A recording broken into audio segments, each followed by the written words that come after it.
কিরে কি ঝামেলা হইছে? কি হয় নাই বলেন? আরে কি হইছে সেটা তো বলবেন কেউ। এভান্টি কি হইছে? ভাইয়া বরের নামে একটা মিস্টেক হয়েছে, পি এর জায়গায় ডি হয়ে গেছে। এই তোর বড় ঝামেলা? হ্যাঁ এদিকে আউট অফ কন্ট্রোল সিচুয়েশন। এতটুকু প্রবলেম সলভ করতে পারোস না, আবার তুই ইভেন্ট ম্যানেজার হবি। আমি তোরে কতবার বলছিলাম আমার পার্সোনাল প্রবলেম আছে, আমি এই ইভেন্টে আসতে পারবো না। হ্যাঁ তাও আমার কেন আসতে হইলো, তাও আবার এই সিলি ম্যাটারে? হ্যাঁ সরি, অনেক স্ট্রেসের মধ্যে ছিলাম তো, তাই ঝামেলা হয়ে গেছে। আচ্ছা ঠিক আছে। ভাইয়া আমাদের কয়টা ছবি তুলে দেন তো। এটা একটা ছবি হলো, এর থেকে তো আমার আইফোনের ছবি ভালো আসে। ভালো আসে নাই। বান্টি ক্যামেরাটা দে, পিছিয়ে যান একটু, স্মাইল। ওয়াও ভাইয়া আপনি তো অনেক সুন্দর ছবি তোলেন। আপনার ফোনে যদি এই ক্যামেরা থেকে বেটার ফটোস ক্যাপচার করা যেত তাহলে এই ইভেন্টে এই ক্যামেরা না আপনার ফোন ইউজ করা হইতো। I hope you get it. Okay ছবিগুলো দিয়ে দিস, আমি যাচ্ছি। না মানে আমি বুঝলাম না, তোমার কি কোনো সেলফ রেসপেক্ট নেই? তুমি আমার ভাইয়ের গায়ে হলুদ এসে ইভেন্ট ম্যানেজমেন্টের কাজ করতেছো, আবার আমার রিলেটিভসদের ছবি তুলে দিতেছো, আর এদিকে বাবাকে বলে রাখছি তার সাথে তোমাকে দেখা করাইনি। এখন সেই যদি এই অবস্থায় তোমাকে দেখে কি হবে একবার ভাবছো? কি হবে? আবার জিজ্ঞাসা করতেছো কি হবে? Are you serious? এখন আমার দোষটা কোথায় আমাকে বলবা? হ্যাঁ এখানে একটা সিলি ঝামেলা হয়েছিল, উইচ আই ডিডন্ট নো। আমার কিছু করার ছিল না, বান্টি আমাকে বারবার কল দিয়ে জ্বালায় মারতেছিল। ইভেন আমি ওকে বলেও রাখছিলাম যেন আমাকে কল না করে, আমার যেন এখানে আসতে না হয়। বাট টিমটা তো আমার, কোনো প্রবলেম হইলে আমাকেই তো দেখতে হবে, রাইট? রায়ন অনেক হয়েছে তুমি আর তোমার এই ফালতু টিম। মানুষের বয়ফ্রেন্ড ডাক্তার হয়, ইঞ্জিনিয়ার হয়, আর তুমি হইছো একটা ইভেন্ট ম্যানেজার। আজ যাইরা বাবা যদি জানতে পারে তুমি একটা ইভেন্ট ম্যানেজমেন্টে কাজ করো, কোনোদিন তোমার সাথে আমাকে বিয়ে দিবে না। এখন আমি তো এইটাই করি, it is what it is. কি করবো আমি এটার ব্যাপারে? তোমার কিচ্ছু করা লাগবে না, তুমি তাকিয়ে তাকিয়ে দেখো আর অন্য আরেকজন এসে আমাকে বিয়ে করে নিয়ে যা, তখন এসে ছবি তুলবে। এই তোমার কি আমার এক্সপেরিয়েন্স সম্পর্কে কোনো ধারণা নেই? এই কাজ করে তুমি আমাকে হ্যাপি রাখতে পারবা? এখন তোমার এই কথাগুলোর কি উত্তর দিব আমি তো জানি না। আমি যতদূর জানি ভালো থাকতে খুব বেশি কিছু তো লাগে না।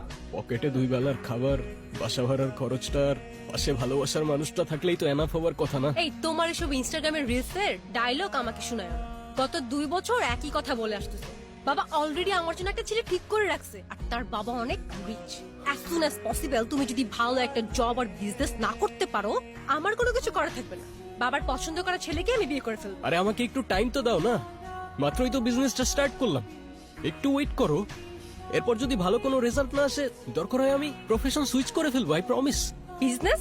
এটা কোনো বিজনেস হইলো? কয় টাকা আসে এটা থেকে বলবা? এই তুই এখানে কি করছিস? কত কাজ পড়ে আছে ওখানে।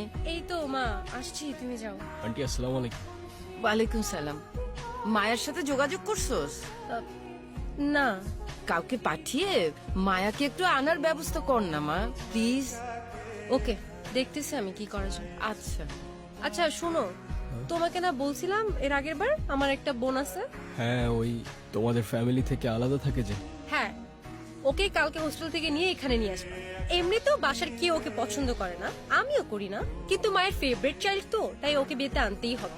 কালকে তো আমার কিছু কাজ ছিল, আর তাছাড়াও তোমার ফ্যামিলির কেউই তো তোমার বোনকে নিয়ে আসলে ভালো হইতো, রাইট? ফ্যামিলির কেউ যাবে না তো? ফ্যামিলির কেউই ওরা দেখতে পারে না।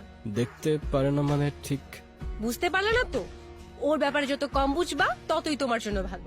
এমনিতেও ও আমাদের ফ্যামিলির জন্য না থাকার মতোই। ছোটবেলায় বাবা ওকে বাসা থেকে বের করে দিছে, তারপর থেকে বড় কোনো অকেশন ছাড়া ওর সাথে দেখা হয় না। আমি মায়ের হোস্টেলের অ্যাড্রেস তোমাকে হোয়াটসঅ্যাপ করতেছি।